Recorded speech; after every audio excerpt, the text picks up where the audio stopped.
یا چوڑیاں پہنا دوں میں تم کو، میں چوڑیاں بھیجوں؟ میں سچ کہتا ہوں میرا دل بہت دکھا ہوا ہے، بہت دکھا ہوا ہے۔ او مال والو، اپنے مال کو شادیوں میں خرچ کرتے رہو گے؟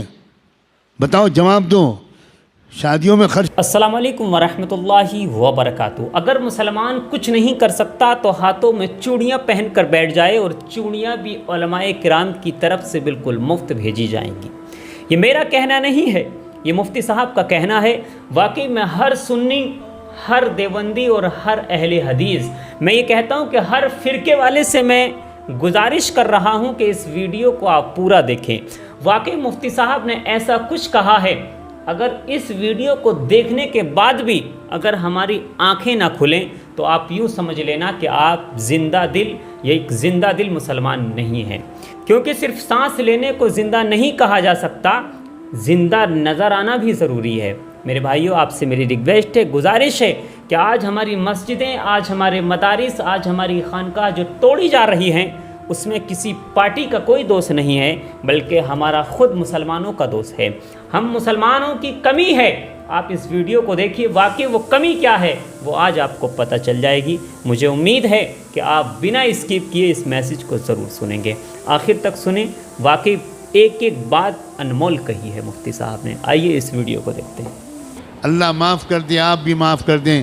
اب ہم اپنے کسی رہبر کو اکیلا نہیں چھوڑیں گے۔ انشاءاللہ تم نے رہبروں کو اکیلا چھوڑا ہے، تب حکومتوں کی ہمتیں بڑھتی ہیں کہ وہ کبھی مولانا کلیم صدیقی کو بند کر دیں اور کبھی مفتی سلمان اظہری کو بند کر دیں۔ لا حول ولا قوت الا باللہ۔ ہم سب ایک ہیں، مسلک کی بنیاد پر لڑائیاں بند کرو۔ اگر آپ کو کسی مسلک سے تعلق ہے بہت مبارک، لیکن ہمارا اصل مذہب کلمہ طیبہ لا الہ الا اللہ، ہمارا کلمہ ایک ہے، ہمارا قرآن ایک ہے، ہمارا قبلہ ایک ہے، ہمارے رسول ایک ہیں، ہمارا رب ایک ہے، ہمارا دین ایک ہے، اور ہمارا انجام بھی ایک ہے۔ کسی طرح کا جھگڑا نہیں۔ یہ اہل سنت کی مسجد ہے اور یہ تبلیغیوں کی مسجد ہے۔ اللہ کرے اب یہ سب ختم ہو جائے، ہم سب ایک دوسرے کی مسجدوں میں جا کر نماز پڑھیں۔ مسجد کسی کی نہیں ہے، مسجد تو اللہ کی ہے، اللہ کی ہے۔ گلے مل جاؤ، ایک دوسرے کو دعوتیں کرو، ایک مسلک کے علماء دوسرے مسلک کے علماء کو کی دعوت کریں، دسترخوان بچھائیں، ان کے ہاتھ چومیں، ان سے دعا کی درخواست کریں۔ یاد رکھنا، ہر مسلک والوں میں کچھ خوبیاں ہیں، یہ سب مسلک مل کر ایک امت بنے گی۔ اب کب تک یہ مسلک کا ہم لوگ ڈھول پیٹیں گے؟ اب بن جاؤ ایک امت، اس لیے کہ دشمن ایک امت بن گیا۔ جی حقیقت ہے۔ قرآن نے اعلان کیا ہے، والذین کفروا بعضهم اولیاء بعض الا تفعلوه تکن فتنة فی الارض وفساد کبیر۔ کفر کی طاقتیں ایک امت بن گئیں، ایک قوم بن گئیں، ایک جماعت بن گئیں، ایک سنگٹھن بن گئیں، ایک تحریک بن گئیں۔ آپس کے اختلافات انہوں نے ختم کر کے ایک ہو گئے وہ تمہارے خلاف۔ الا تفعلوه تکن فتنة فی الارض وفساد کبیر۔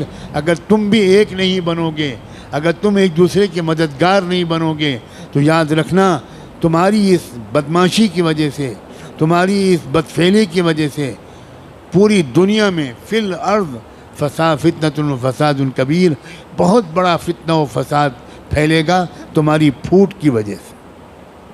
جی حقیقت ہے، اور پھیل رہا ہے، آج یہی ہو رہا ہے۔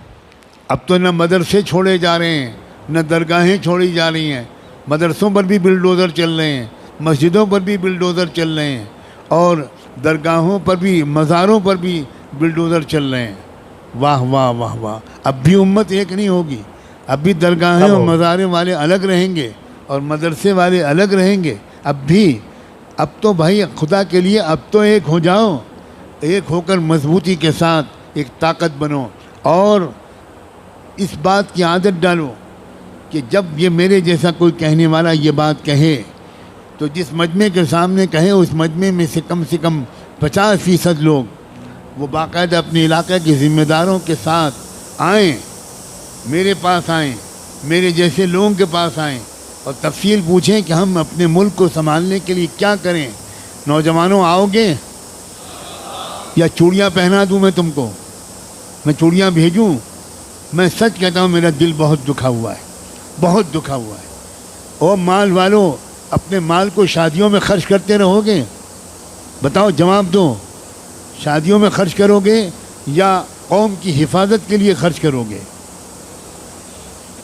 یہ قوم اپنا پیسہ صرف شادیوں میں ہی خرچ کرے گی، صرف شادیوں میں خرچ کرے گی، کبھی دین کے لیے خرچ نہیں کر سکتی۔ میرے بھائیوں، اب بھی سنبھل جاؤ، ابھی بھی وقت ہے، اب بھی ہوش میں آ جاؤ، ابھی بھی وقت ہے، ہم سب ایک ہو جاؤ۔ میرے بھائی، بالکل صحیح کہا ہے مفتی صاحب نے کہ جس کو جو مسلک ہے وہ اس کو مبارک، سب اپنے اپنے مسلک پر رہو، مگر میرے بھائی سب مل کر ایک ایسی طاقت بنو، ایسی چٹان بنو کہ کوئی ہمیں ہلا نہ سکے۔ میرے بھائی، آج آپ دیکھ رہے ہیں کس طرح سے مسجدوں کو توڑا جا رہا ہے، کس طرح سے مزاراتوں کو توڑا جا رہا ہے، کس طرح سے مسجدوں کو توڑا جا رہا ہے، کس طرح سے مدرسوں کو توڑا جا رہا ہے، کس طرح سے مزاروں پر بلڈوزر چل رہے ہیں، اور مگر ہم سب کچھ نہیں کر سکتے۔ ہم صرف کہتے ہیں کہ وہ حکومت ایسی ہے اور یہ حکومت ایسی ہے۔ میرے بھائی، کمیاں تو ہمارے اندر ہیں، کیونکہ ہم سب لوگ پھٹ چکے ہیں۔